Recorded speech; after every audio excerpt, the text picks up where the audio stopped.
Hey guys, today we're going to be talking about Matthew 14 and starting in verse 22 when Jesus walks on the water. What an incredible story this is.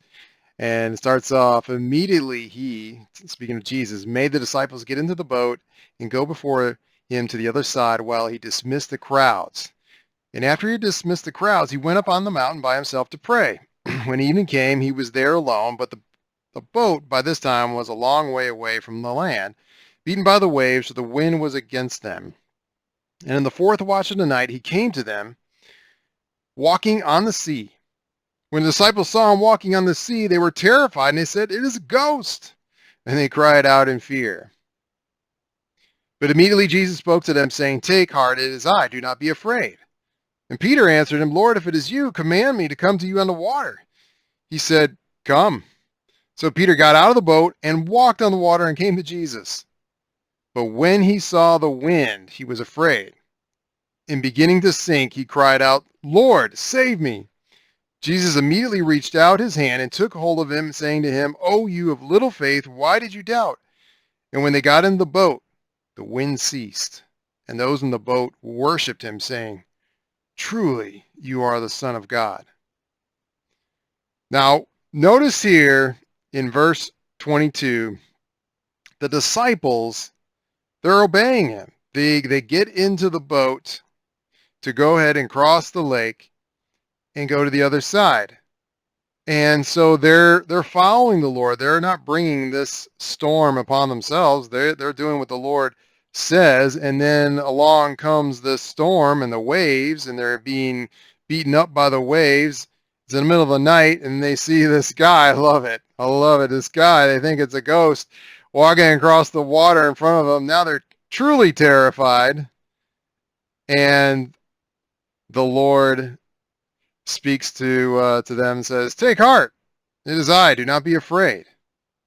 And then Peter answers, "Lord, if it is you, command me to come to you in the water." And so Peter's actually got great faith here. I mean, who's going to stand up in this situation and say, "Yeah, come on, I'll walk over to you, Lord. Just say the word and may it happen." And he starts walking on the water.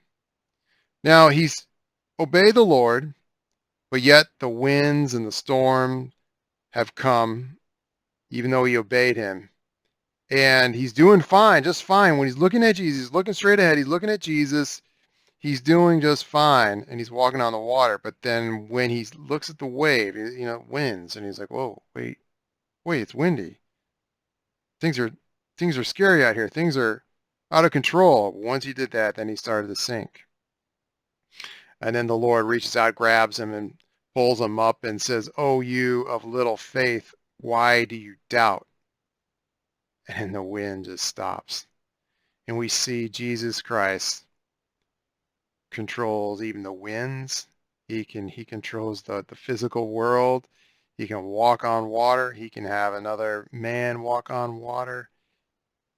He is in control of all these things, but yet during the storm, Peter took his eyes off of him and put his eyes on the wind and on the storms around him. And so I just want to say, you might be in a storm today. You might be in a situation of life where you're having a problem with a relationship that's important to you, and you feel like you're crashing. You might have a work issue, an employment issue, and you feel like your life's crashing. You might have just a friend issue that's coming up in your life, a health issue, something else. You feel like your world's crashing around you, and for a little bit, maybe you were ready. You said, "I'm going to trust the Lord through this. I know that He is going to pull me through this." But then you start getting upset and frustrated when you look at the circumstances, you look at the wind, you look at what's going on, and you're just getting scared, getting frightened because you stop looking at Christ and you're not staying close to Him. You're not staying in His Word. You're not staying in fellowship, and all of a sudden you're starting to sink. And you can't blame it on the Lord, and you can't blame it on the circumstances. You have to look back up and trust. So I encourage you, trust Him today, even though the wind is blowing hard against you. Trust Him today. Have a great day. God bless.